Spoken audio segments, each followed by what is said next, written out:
Well, here we are at the Mary G. Hardin Center for Cultural Arts in Gadsden, Alabama for BoxCon. And I have an opportunity to sit down with Jesse Thomas from Plainview, Nebraska. He's a builder and owner of Hummingbird Guitars.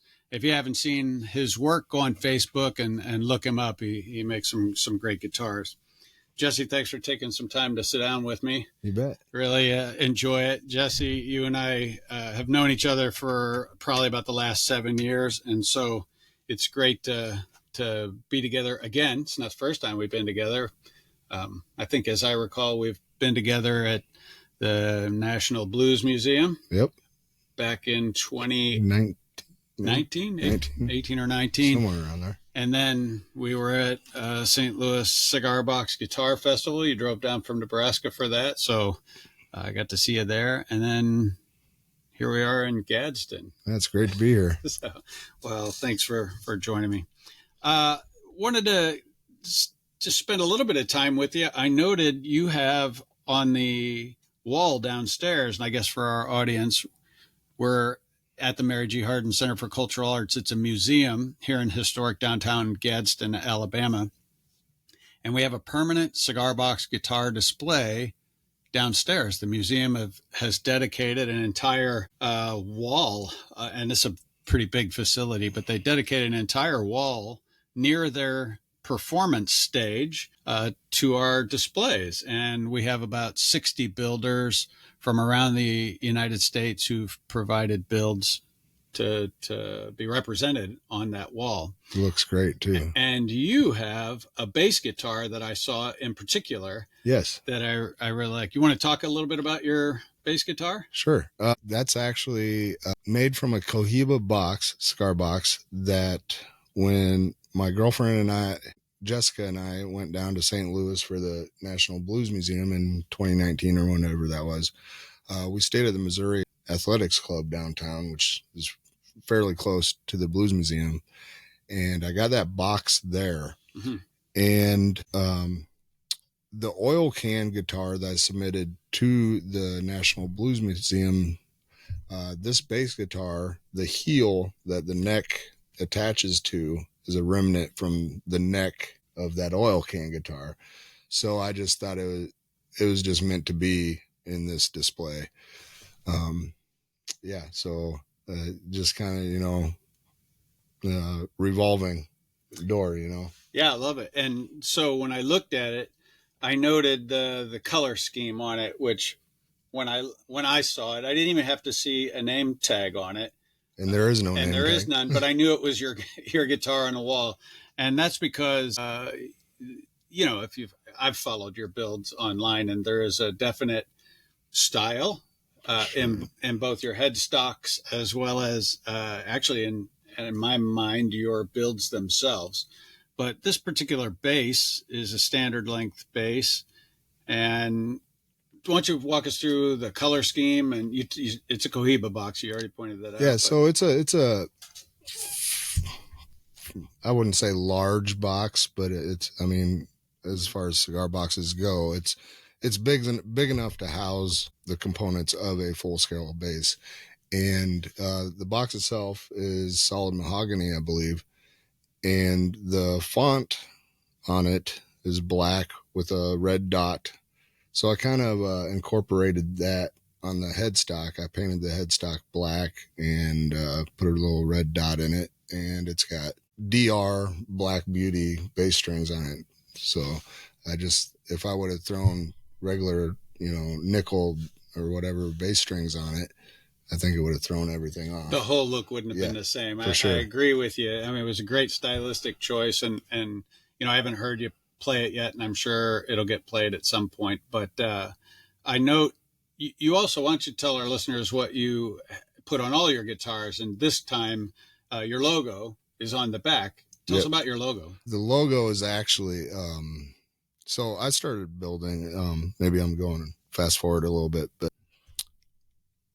I started building around 2014. And at that time I was married, not to the lady I'm with now, my son's mother. Right. And her grandmother was in nursing home and just loved hummingbirds. And my wife at the time had a Cricket machine, and there's a hummingbird font, and I just went with it, and I'm stuck with it. And I still have that really old Cricket machine that I still cut all my vinyl stickers with. I guess I shouldn't say all my stickers, but if they're die cut stickers, that's what I use. So the hummingbird itself, that logo had a genesis in your For sure first wife's grandmother. Yep, because she didn't know who I was, but every time we went to visit her, she just lit up and just really liked me a lot. So like, okay, let's do hummingbird guitars and confuse everybody. Let them know that Gibson isn't the only one out there making hummingbird guitars. When you say confuse everybody, it reminds me of some knowledge I have about you, but I think would be fun to share with our listeners, because I think when people look at a cigar box guitar and someone who makes cigar box guitar, their minds might go somewhere yours doesn't. For instance, why don't you talk to us about your preference and your musical interests and tastes? Well, Bob, I do. I love all kinds of music. Right. I mean, I do draw the line sometimes, but everything stems from the blues, even heavy metal. Sure. And I'm very much into heavy metal. I always have been. And there ain't nothing cooler than hearing some high gain output out of a cigar box guitar. You know, you don't have to have a $1,500 Jackson or something like that. You know, you don't even need 6 strings, you know, and that's a big saying in our community. Mm-hmm. Is there are 3 strings too many. Right. And that's just how it is. And my style of playing, I'm limited because I have nerve damage on my left hand, which would be my fretting hand. So I play all bar chords. So I like to drop the strings, the tuning down, and so I can just play bar chords and hammer away.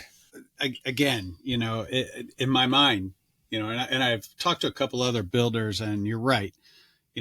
Most of us like all kinds of music, and we all love blues and recognize that blues is the root of almost all. I think Keith Richards said the greatest gift the United States ever gave to the world was blues music. Wow.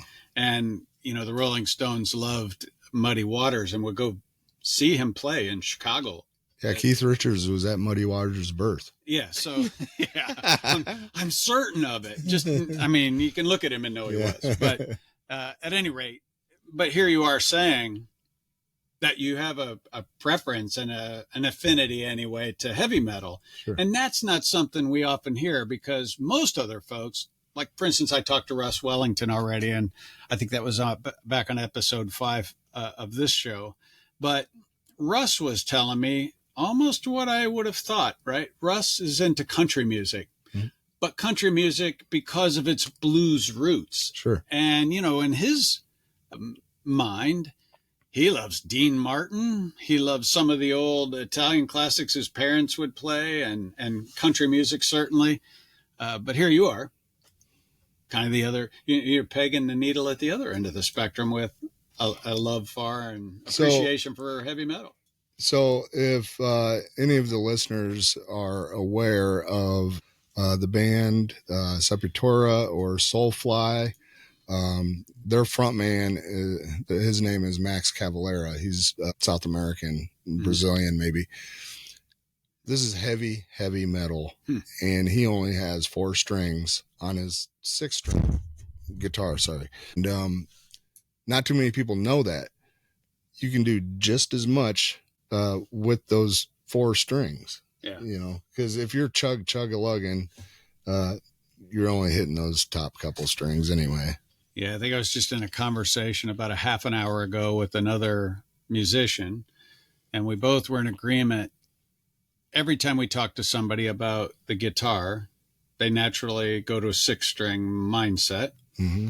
And then when they hear we do cigar box guitars and play them, and that most of them are 3 or 4 stringers, that's where we lose them in the conversation. But then we have to bring them back. I was just talking to a musician, and we both agreed when we're using our fretting hand on a guitar, and I should say I'm not a player, I'm more of a builder, but Sure. I noodle around a lot, maybe. Anyway, majority of the chords that you play on a guitar are three fingers. The overwhelming majority.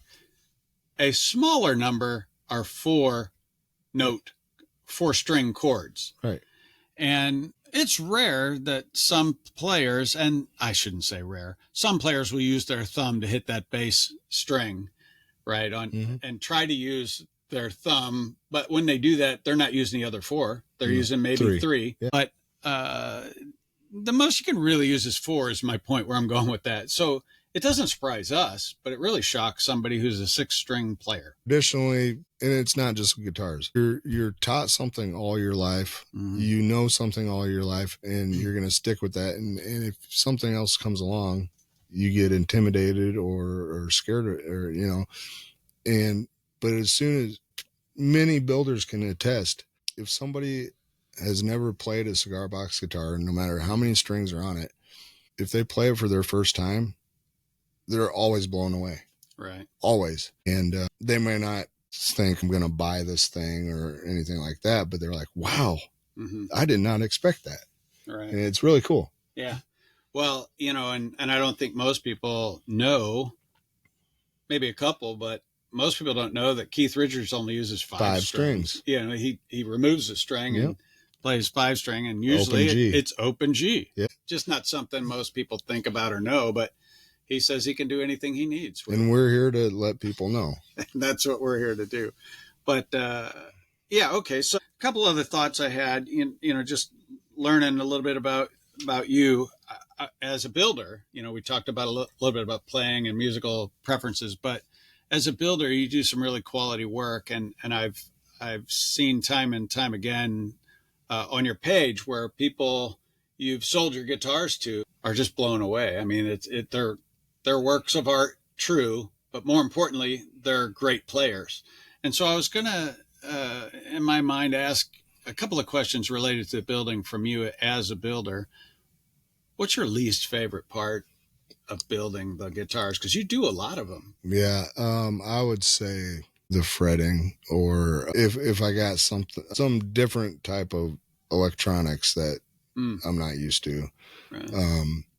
And it's crazy to think, over the years, I still have to go look at a picture to see where the wires go. Well, when you're putting double humbuckers, volume and tone knobs and switches to go between the two, I totally get that, because what most people don't see is that behind the scenes wiring that's taking place. And okay, so fretting mostly and or electronics, but thinking about the fretting for a moment, because truly when you're playing a guitar, and again, I've seen the people who purchase your guitars and pick them up and play them.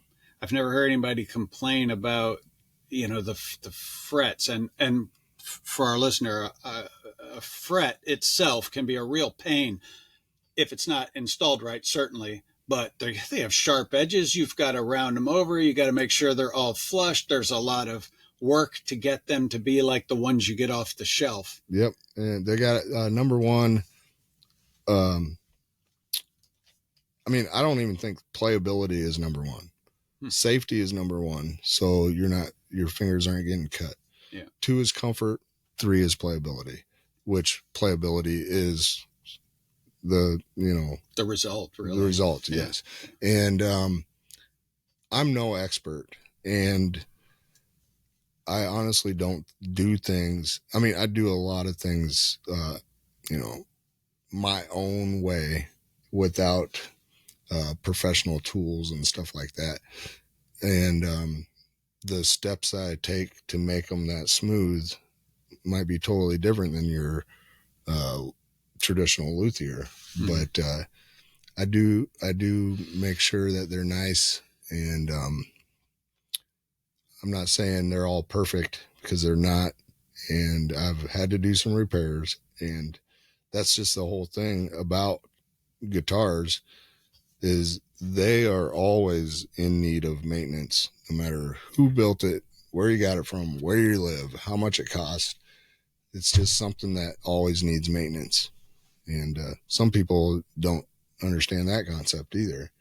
Yeah, and I clearly, because I know a lot of people who don't build cigar box guitars, but they purchase some pretty expensive guitars, and they've got a wall full of expensive luthier made, professional luthier made custom builds, and they're always in need of maintenance, new strings at a minimum, right? And tuning, and making sure the action stays right every time you put new strings on, making sure the tuners are up to speed and not weakening.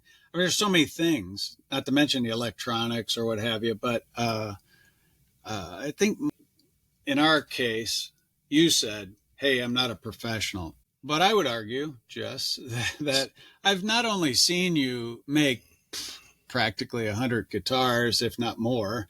I've seen you on TV. Seen you on radio, heard you on international podcasts. It's not like you don't get around. I think sometimes maybe we don't give ourselves enough credit, and perhaps you're a little bit more seasoned than you think of yourself. I'm definitely my own worst critic. Right. But that's the heart of the mind Sure. of an artist. And at number one, I consider myself an artist. So, but you have to fail. You have to fail. You have to experiment. And that's kind of my niche, is not being in a niche and always learning and pushing the bar for myself, not to compete with anybody, but just I want every single one to be different. And that I think with that question, or with that response to that question, it drives another, maybe even more important point that I'd like to close with, actually. Okay. We got a lot of people that listen to the podcast and or view it on YouTube. But my question to you would be, for them, what advice would you give them in terms of building? If they were to just be starting a build for the first time, they're going to make a cigar box guitar. And I know you make a lot of solid body guitars, which I should have mentioned earlier, but you do a lot of cigar box guitars as well. What advice would you give a new builder? The same advice I would give to a new player: just have fun and make noise and do it your own way. This has been, this is kind of a staple in this, is there are no rules type. Lots of people have said that, but let's just bend the rules, because we still got to follow them a little bit, as far as, say, talking about the frets and getting your right notes down the fretboard and stuff. Because, say, like my first build, let's just put the frets wherever I think they look good. Mm-hmm. And it doesn't work that way. Right. But yeah, I think just have fun. I've found that building guitars really keeps things together in this crazy head of mine. Mm-hmm. That's my safe zone. I feel like I was meant to do it. So that's why I keep doing it. I don't need to be rich or famous. It starts at a personal level first. I could be doing a lot worse things. Right. And I have done a lot worse things. So this is a good place to be. If we've proved anything as cigar box guitar builders, Jess, I would submit to anybody listening to or watching this podcast, we're all addicts. Definitely. I mean, seriously. And I know it sounds like tongue in cheek. It does. But we are. We can't build one. We've got to be 100. I'm going to talk to somebody this weekend who I know is upwards of 900 right now. If I was counting, I'd probably be beating that person, but I have never kept track. Yeah. But if you want to do the math, yeah, and I average, I don't know, 3 every 2 weeks. Yeah. Yeah. So it's a lot of guitars. Yeah. And it is an addiction. Even if that addiction is the therapy you're getting from sitting down and calming your mind so that you can focus on something other than noise the world's given around us. So I appreciate that response, and especially that advice to our viewer or listener. So with that, Jesse, thanks for joining me on the Thank you very much, Bob. suitcase sessions. This is fantastic. This has been fun. And for those of you watching, remember, as Jesse said, and I usually close with, there are no rules. Just keep playing, and we'll catch up later somewhere down the road.